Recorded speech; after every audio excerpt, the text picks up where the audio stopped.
years old.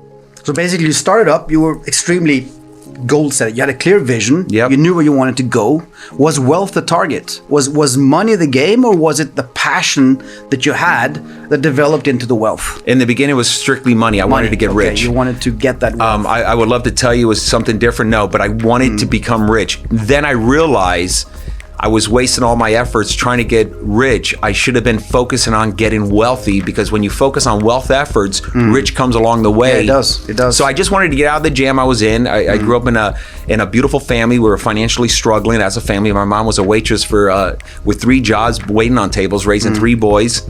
And it was a massive struggle. Government housing, Section 8, food stamps. We rented furniture because we couldn't afford to buy it. Yeah. We had bad credit. We couldn't get financing, and they would pick it up every other week if you don't make your payment. Yeah. It drove me crazy. It bothered me. I left after the 9th grade. I failed in the 3rd grade, and I only have a 9th grade education. And I had no choice but to leave. I knew school wasn't for me. I didn't comprehend school. I had a real big problem understanding questions and the topics and the subjects. And I used to raise my hand every time I didn't understand, and teachers used to get frustrated with me. And I used to get frustrated with them because they thought I was being a pain in the butt, but I really didn't understand, and I was asking questions.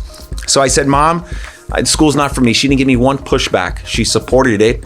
And there I was, man. I figured it all out by myself, making some big mistakes, being so distracted, having so many friends. Friends was a big thing, and family was a big thing for me because I had so much of that. Success was not even on the radar for me. It was just to survive. And I started my first job at 14 years old.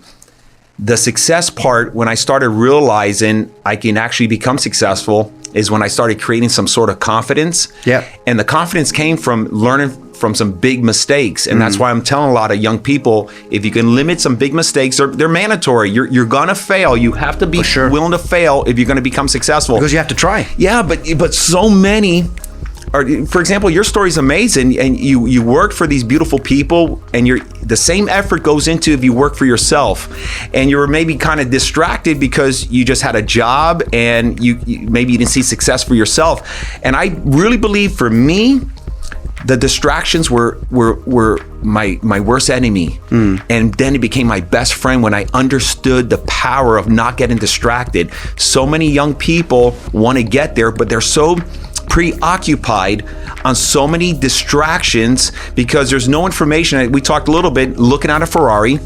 There's no information looking at Bobby Castro.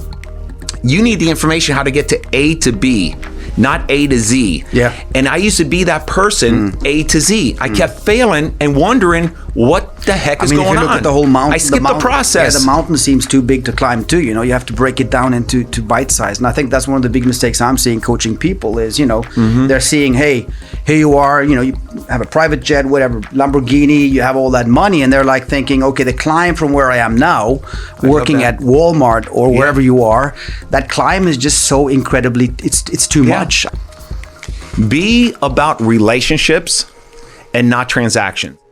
I used to be one all about the transaction, meaning that I meet you, I know you have success, you may be able to help me somehow, some way, and I automatically I'm in a transaction mode versus building a relationship mode. When I started building relationships, things started happening for me in a very big way. And I'm telling everyone, do long-term efforts, be about a relationship. If you're not willing to spend time on a relationship, before you ask somebody to invest with you, do business with you, you have to be willing to say, let me slow down, let me build a relationship, let me make sure my non-refundable minutes, I want to invest in this relationship. And I can't tell you, it not only provided me and my family financial freedom, I get additional $400,000 a month, $300,000 to $400,000 a month in just cash flow, real estate distributions, no tax implications. In total, we earn about over $10 million a single year in our investment, all from the efforts from relationships. Yeah. I know it sounds boring, Bobby, it has to be more than that. If I didn't meet the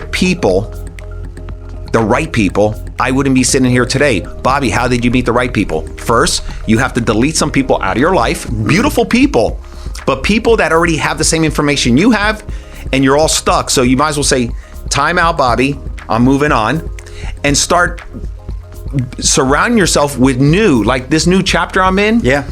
I just sold my business my entire life. I am in a new book now. So I want to meet brand new people that have information I don't have. And I've learned so much so far in 5 months. It's huge. Yeah, that's how we grow. You're able to leverage that information to maybe a business. I know. I mean, I'm already going to be doing business with several people I've met online, really successful people. And I would never have met them if I didn't have the people skills, if I didn't know the importance of a relationship, not to push, not to press, not to rush. It's so important. I see even salespeople do that with customers. They don't even let a customer finish talking and they're reacting. Unless you have that target in your face, and I repeat my targets every morning. That's part of my morning routine. Bringing up on my phone, even though I feel crystal clear here, I don't leave it random. I bring it up to make sure that, hey, I'm extremely, and it's the same thing as money. Yeah. Right? As you said, 1000%. Invested time is the same as money. You don't want to invest in money into costs that won't multiply, right? And I wouldn't look for validation from anybody because I'm meeting so many awesome entrepreneurs and they're always looking, well, Bobby, what do you think about this business? Or what do you think? The more you look for validation and approval from others, the more you will do nothing. Nothing. And I'm finding that to be an issue now when I'm speaking to some entrepreneurs. And I'm finding some entrepreneurs, believe it or not, man, I'm going to call them out. They're not entrepreneurs. An entrepreneur is this. You have a business. You are completely focused in it. You're maximizing every minute. And then when you have a free time, you go become a waiter. That's what I did. I had 2 jobs when I was having my main business. There's 24 hours. Everyone goes home and I'm speaking to beautiful people and I say, give me your 24 hours and please be honest with me because I can't give you any of my opinion. I can't tell you 9 out of 10 have so many more hours to do so many other things and they're not doing it. They are here on this drug, this social media drug.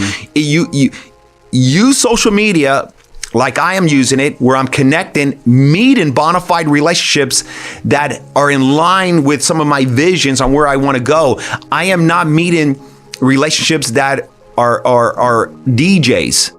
I don't inspire to be a DJ. I inspire to become very wealthy. I am looking for someone that has actual bona fide results to show me how do I get from C to D. For sure. And I'm not worrying about Z. So use social media to your advantage because you're spending your non-refundable minutes looking at a photograph, guys.